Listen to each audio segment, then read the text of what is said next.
ഈശോയിൽ പ്രിയപ്പെട്ടവരെ, അഞ്ചപ്പത്തിലേക്ക് അദൃശ്യ പോരാട്ടത്തിൻ്റെ വായനയിലേക്ക് ഈശോയുടെ നാമത്തിൽ സ്വാഗതം ചെയ്യുകയാണ്. ഇന്നത്തെ വായനയിൽ നമുക്ക് പറഞ്ഞു തരുന്ന വളരെ മനോഹരമായ രണ്ട് കാര്യങ്ങളുണ്ട്.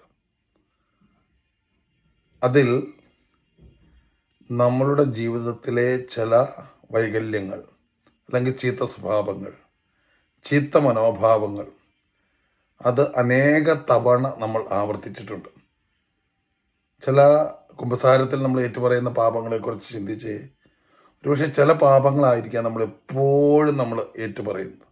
അപ്പം അവയെ എങ്ങനെ നേരിടണം എന്ന് മനോഹരമായി പുസ്തകം പറഞ്ഞു തരുന്നുണ്ട്. അതുകൊണ്ട് ഈ ജഡിക സ്വഭാവങ്ങളെ, മനസ്സിൻ്റെ അവസ്ഥകളെ അതിജീവിക്കാൻ നമ്മൾ ഒരു പ്രാവശ്യം മാത്രം ശ്രമിച്ചാൽ പോരാ, അല്ലെങ്കിൽ ഒരു പ്രാവശ്യം മാത്രം ആഗ്രഹിച്ചാൽ പോരാ. പിന്നെയോ അടുക്കൽ അതിനെക്കുറിച്ച് നമ്മൾ ആഗ്രഹിക്കുകയും അഭ്യസിക്കുകയും വേണം.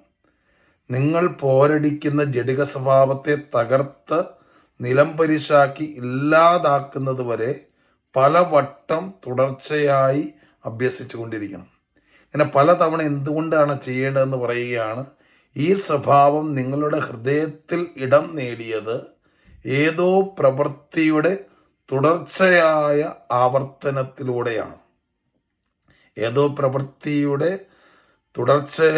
ആവർത്തനങ്ങളിലൂടെയാണ് ആ സ്വഭാവം നമ്മളിൽ വേര് പിടിച്ചത്. അവയെ ഹൃദയത്തിൽ എതിർക്കുന്നത് കൊണ്ട് മാത്രം അതിൻ്റെ ശക്തി കുറയ്ക്കാനോ നശിപ്പിക്കാനോ സാധിക്കില്ല. അവയ്ക്കെതിരായിട്ടുള്ള പ്രവൃത്തികൾ ചെയ്യണം.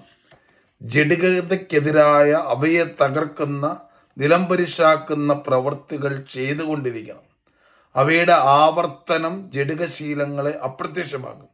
അവയെ ജനിപ്പിക്കുന്ന ജഡികതയെ ഉന്മൂലനം ചെയ്യും.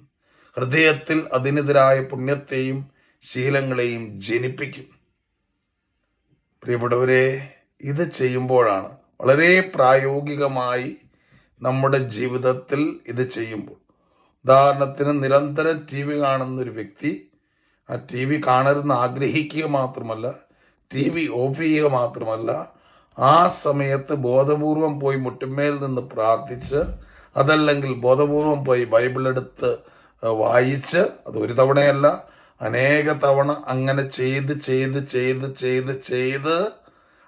നമ്മളിൽ അടിഞ്ഞുകൂടിയ നിരന്തരം TV കാണണമെന്നുള്ള ആ ആഗ്രഹം അല്ലെങ്കിൽ ആ സ്വഭാവത്തെ നമ്മൾ മറികടക്കത്തക്ക രീതിയിൽ നമ്മൾ യുദ്ധം ചെയ്യണം.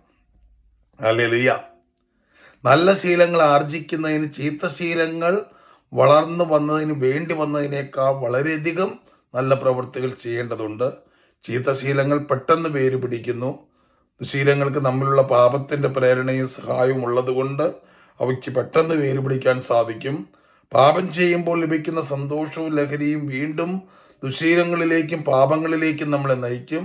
അതുകൊണ്ട് ജഡികാസക്തികൾക്കെതിരായി എത്ര കഠിനവും ക്ലേശകരവുമായ പ്രവൃത്തിയാണോ നിങ്ങൾക്ക് ചെയ്യേണ്ടി വരുന്നത്, അവ ചെയ്യുക. കാരണം നന്മ ചെയ്യാനുള്ള മനസ്സ് എപ്പോഴും ദുർബലമാണ്. അത് അടിസ്ഥാനപരമായി നമ്മൾ മനസ്സിലാക്കണം. നന്മ ചെയ്യാൻ, വിശുദ്ധിയിൽ വളരാൻ, അങ്ങനെയുള്ള കാര്യങ്ങൾ സ്വഭാവേന ചെയ്യാൻ മനസ്സ് ദുർബലമാണ്. എന്നാൽ ദുശീലങ്ങളോ ലോകത്തിൻ്റെ കാര്യങ്ങളോ ചെയ്യാൻ മനസ്സ് പെട്ടെന്ന് അതിലേക്ക് ചാഞ്ഞുകൊണ്ടിരിക്കും. ഇതൊരു സത്യമാണ്. നിങ്ങളുടെ ജഡിക സ്വയം ന്യായീകരണ മനസ്സിൻ്റെ എതിർപ്പ് മൂലം നിങ്ങൾ ഒരിക്കലും അത് ഉപേക്ഷിക്കരുത്. എപ്പോഴും അവ അഭ്യസിക്കുന്നതിന് എല്ലാ വഴിക്കും നിങ്ങളെ നിർബന്ധിക്കുക.